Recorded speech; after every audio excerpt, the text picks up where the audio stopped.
Soy Nedia Estudillo.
Creo que estamos casi listos para también comenzar las traducciones. Esta es una llamada que va a ser traducida al español y al alemán. Así que si quieren escuchar esta llamada en español, ustedes pueden hacer clic en el globo que está en la parte inferior de sus pantallas. En un momento van a tener la opción de hablar, de escucharla en inglés, en español, perdón. So this is a call that is going to be done in Spanish, in German, and in English. And if you would like to be part of this call in Spanish or German, you can click on the globe on the Zoom toolbar in just a moment and select the language that you want to hear.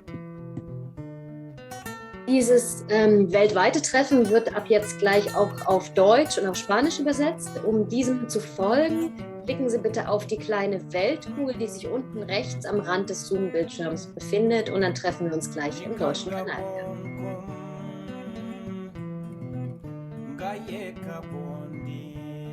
Ya veo que la interpretación sí está disponible, así que pueden pasar a la traducción. So I see that translation is now available. So let's start it. And can anyone understand what is being said? Hopefully you do. If not, we'll hear hands telling us otherwise. And if we are good now, I see that Carolina must be there also translated in German.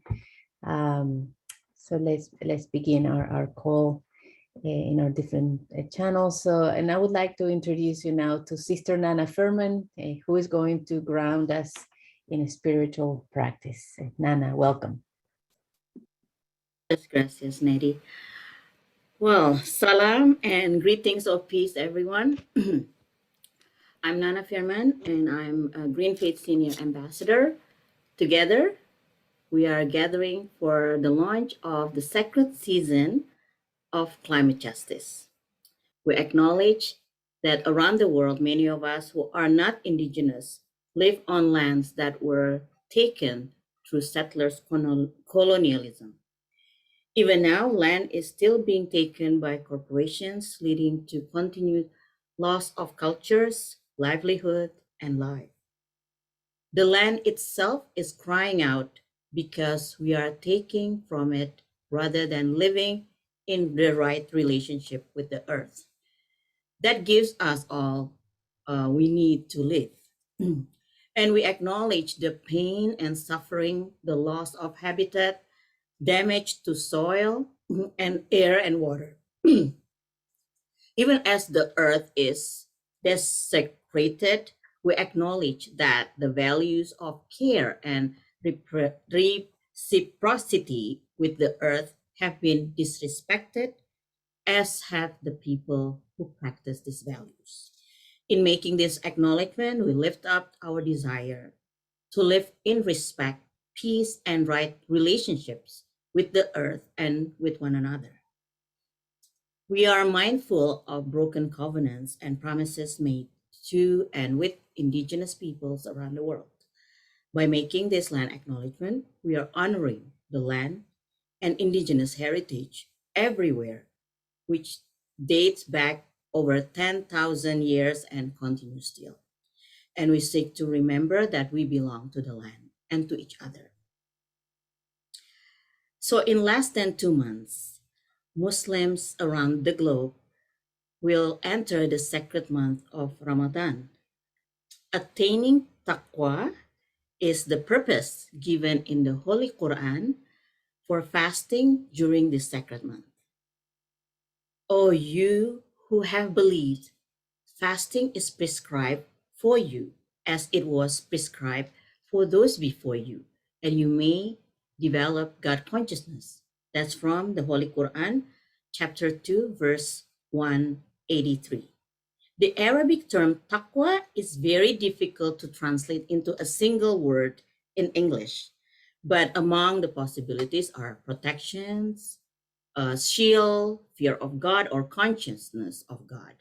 So today I will use taqwa to mean attaining God consciousness, and from it, the need to examine how one's life is in relation to divine purpose to bring about a spiritual and worldly renewal. The month of Ramadan is a divinely mandated, purposeful examination of one's life to shed light on what should be the priorities in our lives versus the illusionary and vain pursuits that are dominating the world today. Consciousness of God cannot be approached if one exists in the world without purpose, contemplation, or reflection. Increasingly, religion and spiritual pursuit have so much become divorced from the inner meaning and have been transformed into normal, habitual acts, lacking of consciousness of God and being present for every moment. In this case, fasting is a tested and well-established instrument to bring about a transformation in the human being from habitual existence into a purposeful and contemplative life. So Ramadan is a breakaway from the habitual uncontemplative norms into a purposeful living, spiritual grounding, and renewal. While abstaining from eating, drinking, or other permissible worldly pleasure during the daytime is legally mandated, the deeper meaning behind restraining the self is of great importance and is at the core of fasting. So, fasting becomes an individual commitment to reduce our excessive impact on the world and to lighten the burdens on others. Today, the concept of ecological footprint is often used as a metaphor to depict the amount of land and water area a human population would hypothetically need to provide the resources required to support itself and to absorb its waste and emission given prevailing technology. It keeps track on how many fossil fuels one uses. The idea of making a smaller footprint is already rooted in the Islamic cultures and values, and there are many examples and verses in the Holy Quran and prophetic Sunnah that urge Muslims to reduce their footprint and ask them to live lightly on earth. The Holy Quran describes the servants of the most merciful are those who walk upon the earth in humility. From the Holy Quran, chapter 25, verse 63. So fasting is a process of renewal of body and spirit on an individual level, which has a collective impact on the society locally as well as globally. And finally, perhaps this Ramadan, we must also explore how to fast from the use of fossil fuels in our daily lives. Thank you. Thank you, Nana. Amin and Amen. Hi, everyone. Oh, excuse me. I'm the Reverend Abby Mohop, and I'm the Director of Education and Training at Green Faith. I'm so grateful to be here together with all of you. I'm going to give an overview of what the Sacred Season for Climate Justice is, where the idea came from, and then I'll pass it on to others to share more about resources and details. We'll hear from grassroots leaders and have a chance to commit to a faithful and bold expression of our faiths in the coming months. Please feel free to ask questions or share comments in the chat. Green Faith has been around for many years, working to educate people of faith around environmental and climate justice issues and get people to take action together.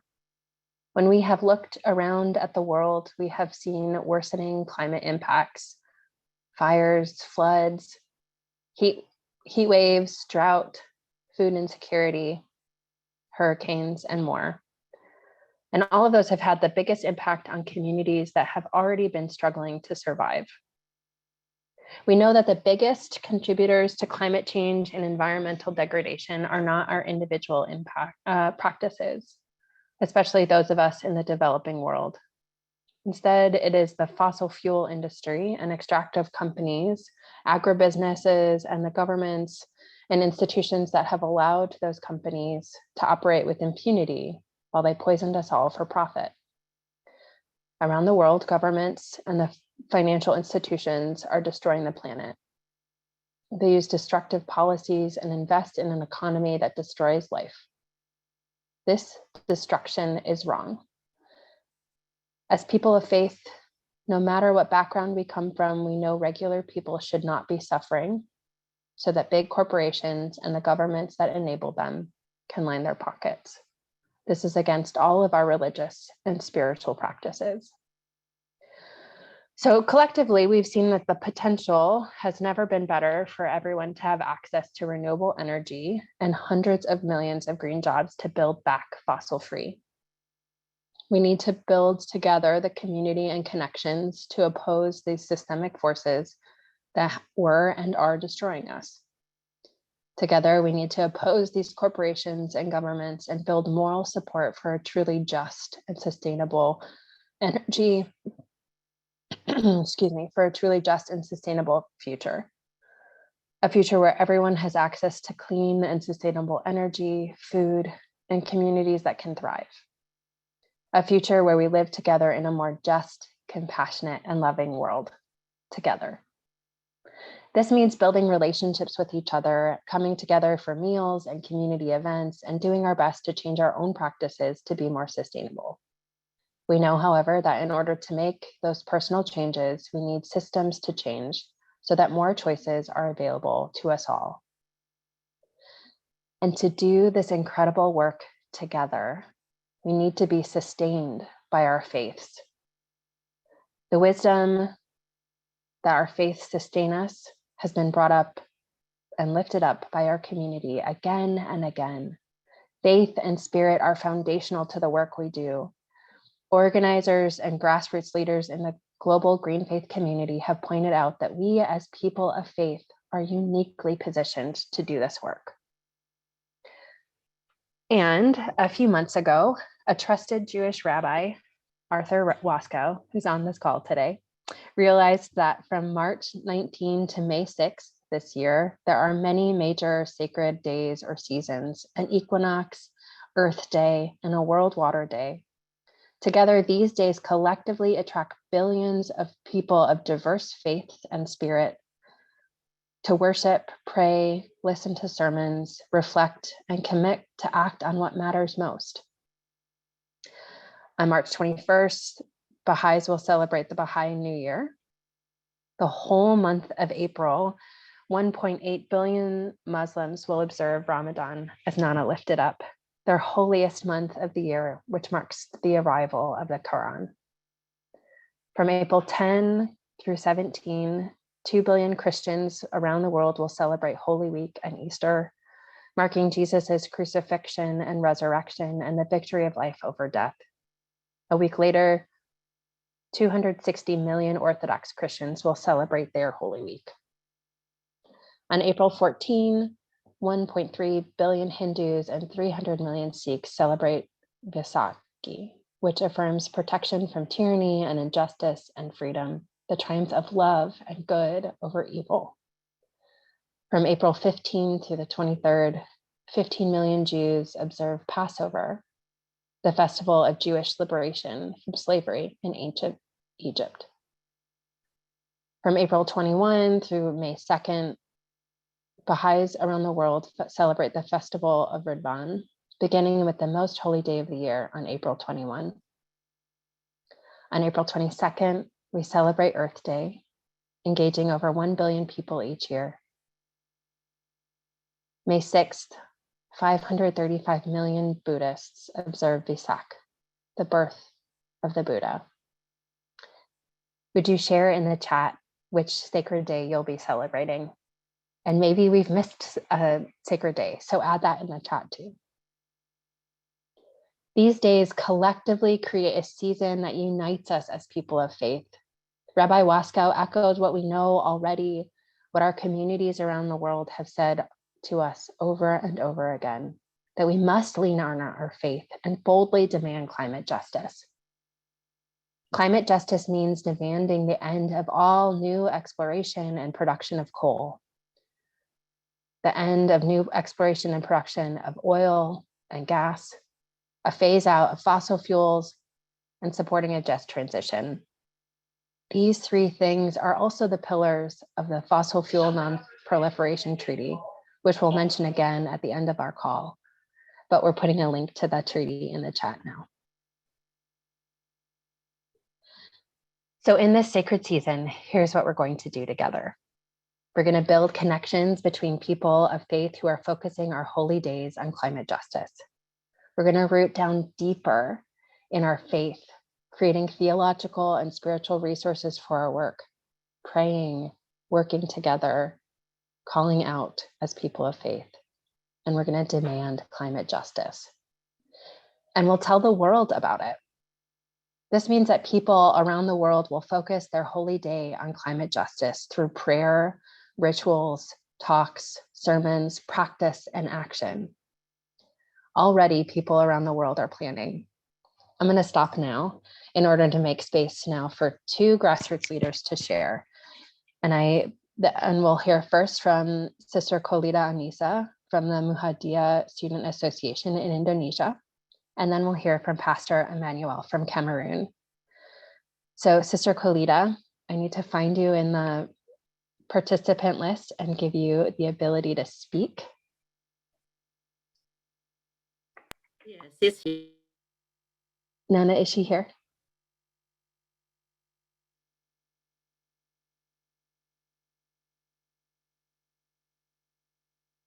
Hold on. It's not a Zoom call if there's not a tech issue. There you are. Okay. Go ahead, sister. Halo. Salam, greeting of peace. My name is Holi Anissa. I live in Martapura, South Kalimantan, Indonesia. As a child born in Kalimantan, also known as Borneo, I realized that the island of Kalimantan is so rich with natural resources. Kalimantan is often called the lung of the world because of the rainforest. However, what I see now is that the lung of the world are being hurt and destroyed by human activities in the name of progress and development. Everywhere we look, climate destruction is accelerating. News from around the globe arrives daily about fires, flood, and drought. We have seen all of them happening in my province. And last year in 2021, I experienced it myself. The flood almost drowned the whole area where I live. This disaster, which brings suffering and injustice, are not the act of God. And I'm afraid if we don't do anything now, in the future, there will be more and more natural disaster, and it will also destabilize the earth. They are also happening because government, financial institution, the visual police industry, and agribusiness are putting the interests of the wealthy and powerful above the needs of people and the planet. They are ignoring the need of those of vulnerable. From a religious perspective, is unacceptable. My Islamic faith teaches us to have compassion for our creation of God and to be a representative of God and the caretakers of the earth. Therefore, we must preserve and maintain them for the well-being of our lives. And that spirit has moved me to take climate action. That's why this coming holy month of Ramadan, the Muhammadiyah Student Association, along with other Muhammadiyah and Aisyah Youth Group, plan to encourage and invite our Muslim sister and brother in Indonesia to practice environmentally conscious Ramadan. And at this moment, we are still discussing a few activities such as minimizing food waste during iftar and breaking fast at sunset and during sahur, which is the fair dawn breakfast, and as well as eliminating plastic packaging and single-use item for every meal. Conserving water while performing wudu or ablution, which is obligatory before daily prayers, using electricity efficiently by unplugging or switching off an electric device so that we can save energy during this Ramadan. Encouraging people to walk or bike or share rides and to masjid for Salatul Tarawih or performing night vigil that we do every night during Ramadan, urging people to do some planting, either gardening or tree planting. Our call is clear, which is to remind people to protect and maintain good creation, a part of reflection, and worship during the holy month of Ramadan, and to minimize the negative impact toward nature.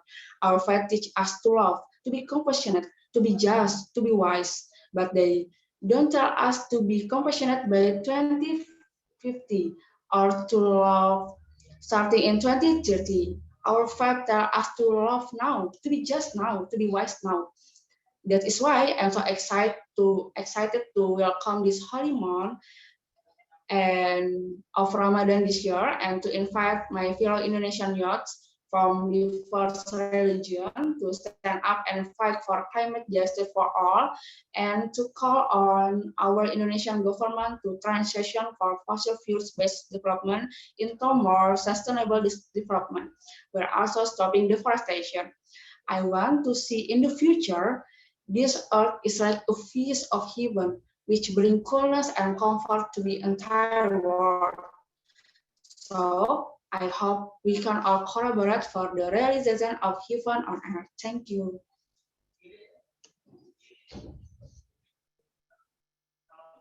Thank you, Sister Khalida. Thank you so much. Now I'm gonna invite Pastor Emmanuel to unmute. Can you hear us, Pastor Emmanuel? Thank you so much, Reverend Abby, for giving me the floor. Hi, everyone. My name is Emmanuel Tanifum. I am an ordained evangelical pastor in Cameroon. I also run a school of theology in Cameroon. I also coordinate the Green Faith Circle in Cameroon. I'm so grateful to be part of this season, the sacred season for climate justice. And we in Cameroon will be observing this season in the midst of violence. We have violence in most of the parts of the country, like in the northern part, we have crisis. And in the northwest and the southwest regions of Cameroon, we are faced with the Anglophone crisis. And also in the grass fields, the highlands of the middle part of Cameroon, we have many violent confrontations between grazers and farmers. So actually, there's a lot of crisis going on. So we hope to celebrate in the midst of this crisis. And one of the things I have noticed is that all these crises are having a negative impact on environment. I have observed how some of the armed groups in most of these crises, they have used weapons like fire to burn down villages, to burn down farmlands, to burn down forests, bushes, and the crisis are bringing a lot of environmental havoc. And we, at the level of Green Faith in Cameroon, we are trying to engage on these issues to see how we can really focus on building peace in our communities. And we have been working on creating and holding a kind of a safe space amongst people of faith, whereby we can enhance dialogue amongst people of faith so that they can keep engaging on these issues to see how we can de-radicalize, we can mitigate this violence so that we have a better environment to live in Cameroon. So that is what we have been doing at the level of Green Faith Cycle in Cameroon. Thank you so much.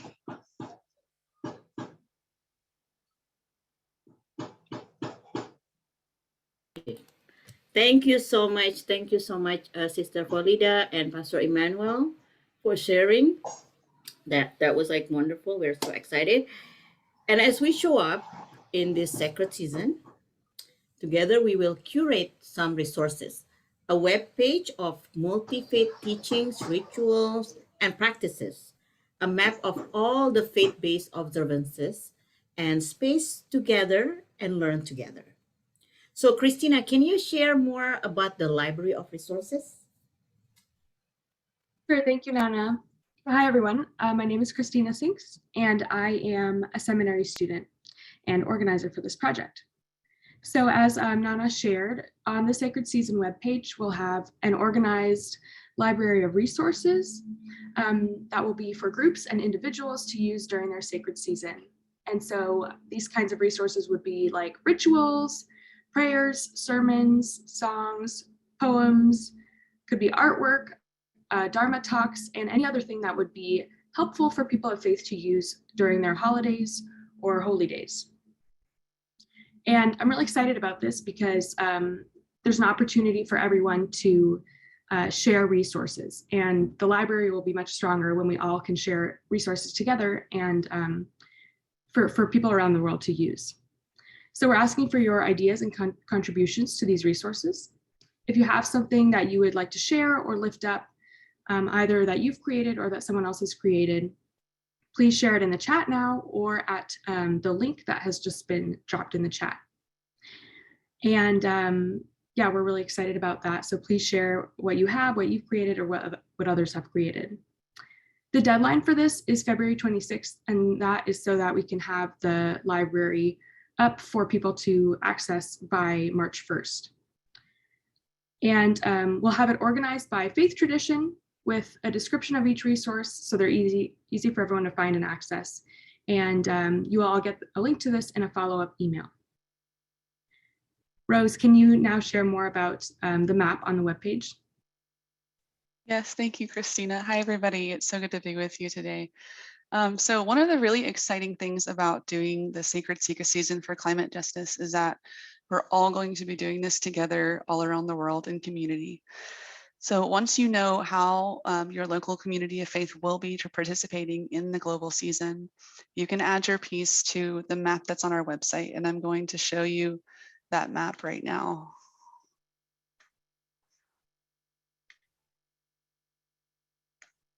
So if you go to greenfaith.org/sacred-season, and maybe someone can put that in the chat for people. You'll see this webpage. This is our Sacred Season for Climate Justice webpage. And at the top, you have an opportunity to sign up to host an event very quickly if you already know that you want to. There's also more information, just a review of what Sacred Season is and why we're doing it. There's a link to submit to the collection. And then when you scroll down, you'll see a map with all of the events all around the world. And so I want to point out that this will be available in Spanish and in German. And when you go to this map, it will automatically show up in your browser's preferred language. So I put together a little tutorial for you on how to submit your events onto the map, because I want to make sure that we're supporting you in this process. So I'm going to share that right now. The map is located on a tool called Control Shift. And so we're going to talk through right now what Control Shift is and how you can use it to support your event for Sacred Season. So Control Shift is a digital tool that supports days of action, and it helps you organize locally and globally. So when you sign up your event on Control Shift, you'll be able to see you'll be able to share your event with your community, and then you'll be able to see who signed up to go. And you'll also be able to communicate with people who sign up to be a part of your event. And so you can update them on details, you can send them resources, you can follow up with them. If they have any questions, they'll know how to get to you. So it's just a really helpful way to connect with your community. In order to put your event on Control Shift, the first thing you're going to do is go to this link, and you can also go to our website and click Host an Event, whatever's easier for you. So you're going to go to this link right here. And by the way, we are going to send these slides out at the end of the call. So don't stress out trying to remember everything. We're going to make sure that we make this resource available to you to help you. When you get to Control Shift, you're going to have the option to choose your language. Right now, we have Control Shift in 3 languages. We are going to be adding German in the coming days, so be on the lookout for that. You scroll to the very bottom of the page, and you can click on your language, and that will help you navigate the site. After you've chosen your language, you're going to go back to the top of the screen, and you'll click on Host an Event.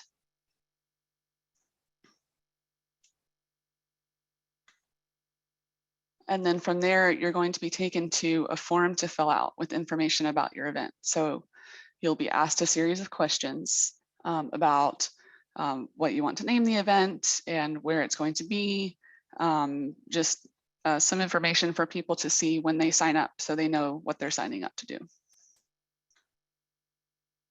After you're done filling out all of your information, you'll click Publish. So once you click Publish, if you don't already have an account with the Control Shift, which I'm assuming that many of you probably don't, it's no big deal. It's going to ask you to, you can either sign in with your Facebook account, you can sign in with your Google account, or you can create an account using your email address. It's a very simple process. It guides you through. You just fill out a few pieces of information. And then, but I do want to point out, if you sign in using your Google account or using an email account, make sure you have access to that account because that's what you're going to use to manage your events. So you want to make sure that you can check emails from that account. Once you are done filling out or signing into Google or signing into Facebook, you'll be given the opportunity to create your account and or to publish your event. And that's it. It's as easy as that. And so once you click Publish, then it's mandatory. It's our policy here at Green Faith to do a happy dance. So make sure you take a moment to celebrate. I know that digital tools can sometimes be a little overwhelming, and just like the first time you open a computer or the first time you log onto the internet or the first time you use a smartphone, it can be a little overwhelming, but these tools are helpful and they can be really exciting and help amplify our efforts. And honestly, we have to work less because they're doing the work for us. So that's definitely something to celebrate. So what happens next? Your event will be submitted for moderation. What moderation means is that I will be on the other end and I will check the event just to make sure that everything looks good. If there's any issue with it, I'll reach out and let you know. But to this day, we've never had to do that. But this is just a way to keep the community safe and make sure that things are going as smoothly as possible. So your event will be approved within 24 business hours. That means Monday through Friday, probably in about 5 minutes, it'll be approved. But if you sign up on the weekend, it might be 24 hours. You will also receive a welcome email to the email account that you signed up with. So that's why it's so important to use an email address that you're actually going to be using. The email will give you information about how you can share your event. It'll create a link automatically for you to share your event via email, Facebook, text message. And so you can easily spread the word. It's done most of the work for you in that regard. And that's it. Then, we'll be in touch with you. We'll, I'm sure, have other calls and other ways that we'll be in touch to provide more support. If you have any questions about Control Shift, you can always email me, rose@greenfaith.org. So if you have any questions about this process, again, feel free to email me, or you can put questions in the chat. And that's it. Thank you for listening to my presentation. All right. Thank you so much. Pass over to Amy. Go ahead. Thank you so much, Rose. Hi, everyone. I'm the Reverend Amy Brooks Paradise, and I'm an organizer here in the United States with Green Faith. We know that it sometimes is lonely and isolating to try to organize. And we also know that we don't know everything about every faith or community or tradition. So in this sacred season for climate justice, we're going to gather together every other week at this same time to learn about a different tradition and how their sacred day is connected to climate justice. We plan to begin on February 21st and go through the sacred season, which will end on or around Vesak, which is the celebration of the birth of the Buddha in early May. 1 week will also be about the Fossil Fuel Non-Proliferation Treaty, which calls for an end to new fossil fuel extraction and deforestation, a phase out of current fossil fuels, and a commitment to climate justice. In each of these calls, the first half will be a presentation to learn more about a particular sacred day and a particular faith community. And then in the second half, it will just be about connecting with other people. Perhaps we'll talk, maybe we'll do some internal reflection for those who want to stay. If this sounds exciting and you want to be on those calls, please sign up on the link that is being put into the chat, and we will send these out also in a follow-up email. So glad to be with you, and back to you, Abby. Thank you, Amy. Thanks, everyone. Finally, this work is not the work of one organization or one individual. We're doing this together. If you're part of an organization or faith institution that wants to be part of sharing resources, collaborating on events or teach-ins for the sacred season, or would be willing to share information with partners, please sign up as a collaborator. Sign up at the link in the chat and we'll send out the links in a follow-up email.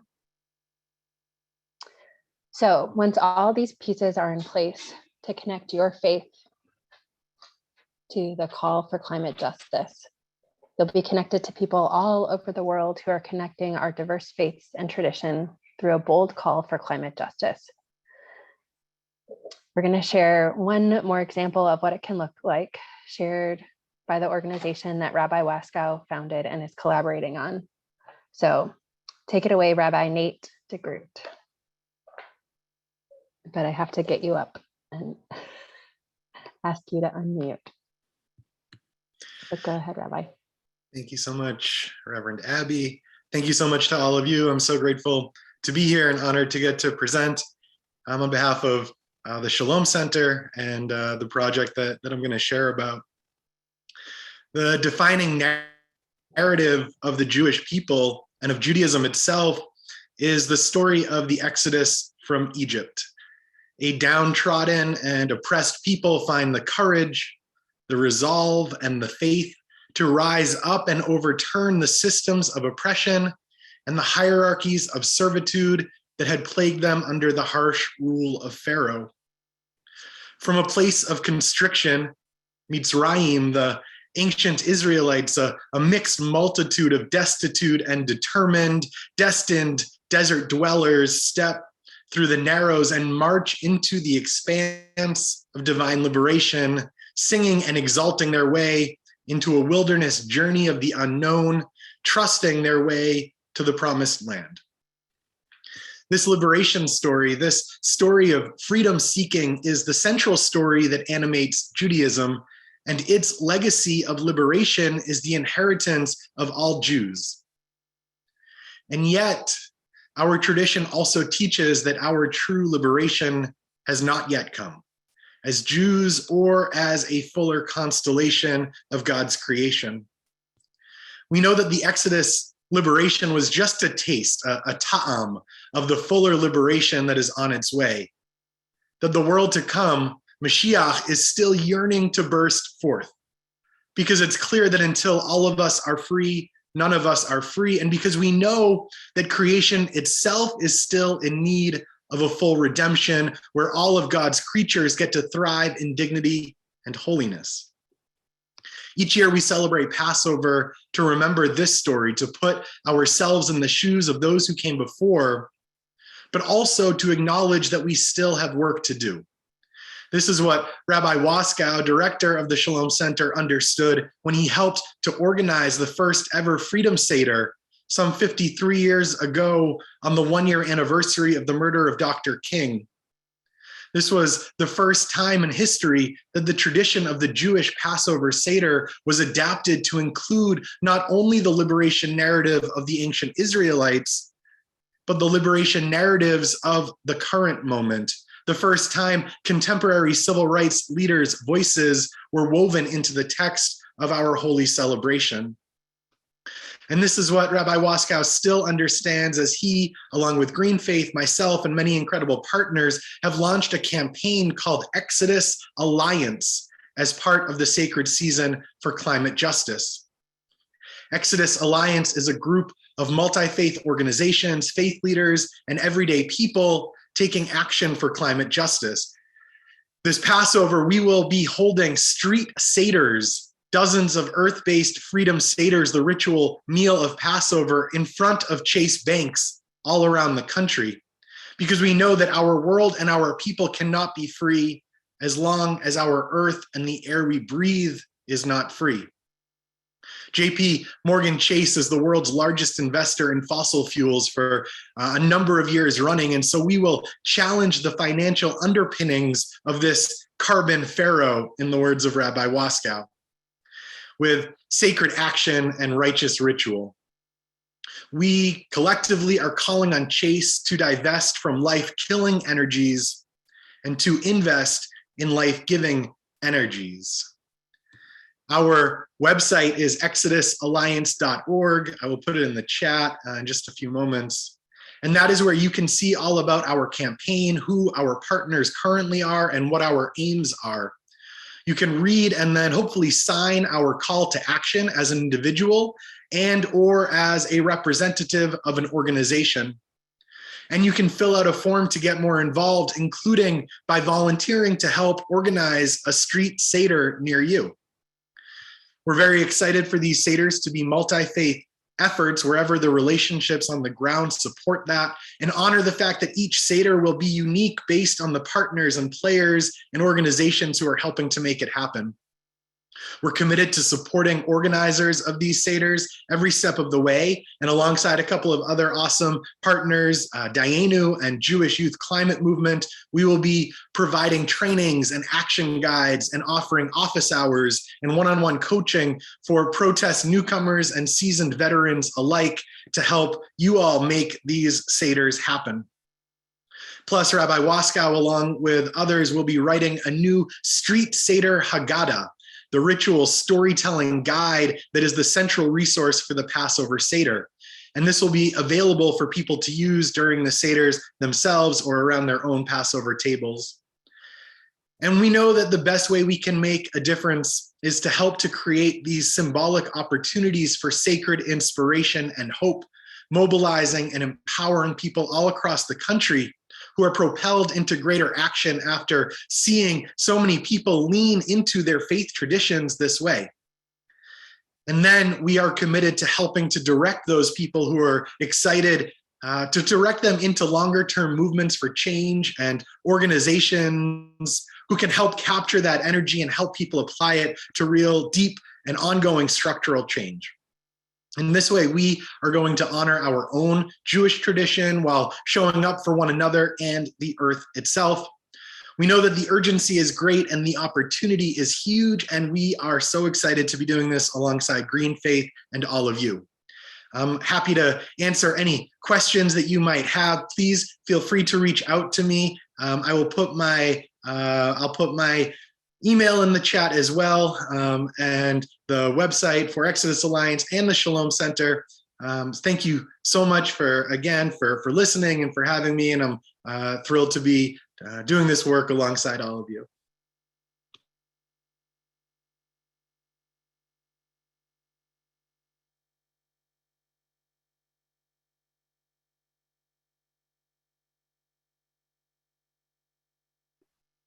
Let me get you, Tosin, sorry. Are you with us?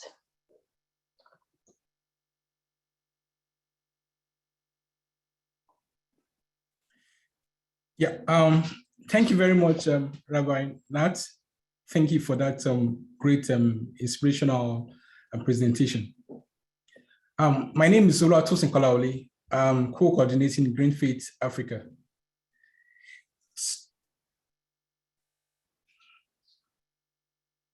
Together, we've covered so much on this call and heard from people around the world who are faithfully connecting their sacred days with climate justice and demanding that fossil fuel industry and the extractive industries be held accountable for the havoc they have waged on the planet and its people.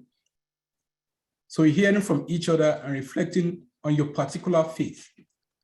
What are you going to do with your faith community as part of this global sacred season for climate justice?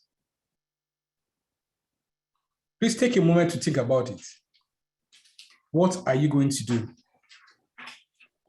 What are you most excited about? Please share your thoughts in the chat with everyone so that together we can celebrate.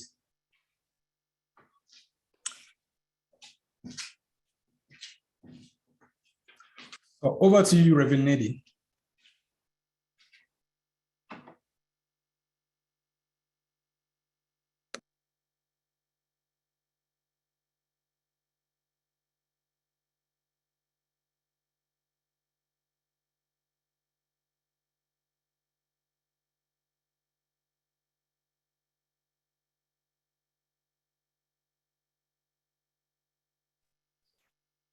Reverend Eddie, are you there?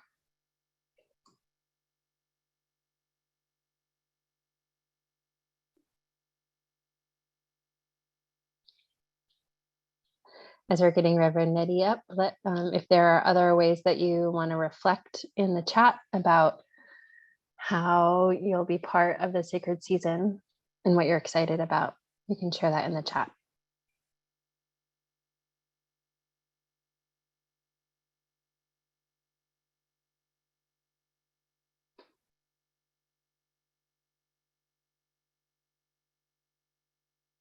I see you raising your hand, Eddie. Can you hear us? Okay. But you can't speak. What happened to the sound? Oh no.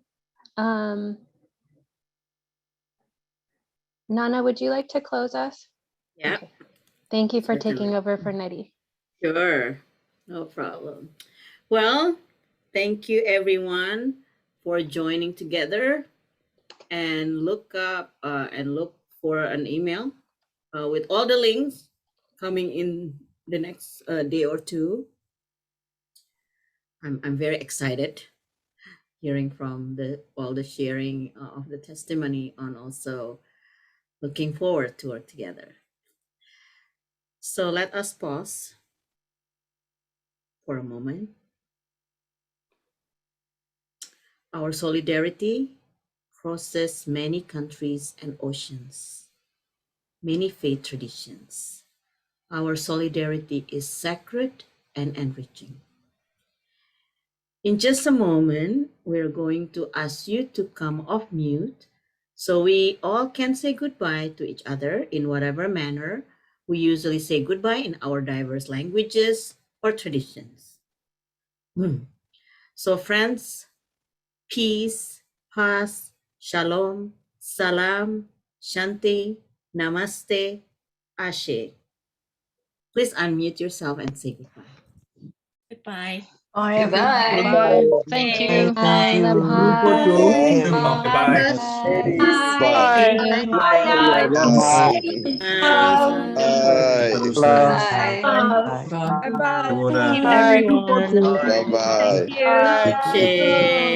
Thank you so much. Bye-bye. Bye-bye. Thank you, Pastor Bye-bye. Emmanuel. Bye-bye. Adiós. Nos vemos. Adiós. Un placer. Stay Deborah.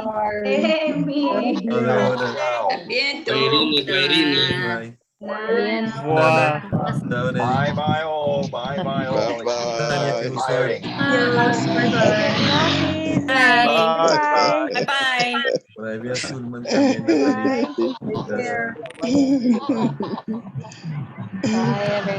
Dios, pase bien. Shalom, shalom. Pase bien. Avi, hola. Hola, hola. Nada más. Hoy es lunes. Everybody, ¿Cuándo vas a venir? Namaste. Momo. Ven el miércoles. Akira. Bye, everyone. Looking forward to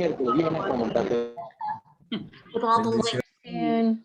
More soon. Bye, everyone.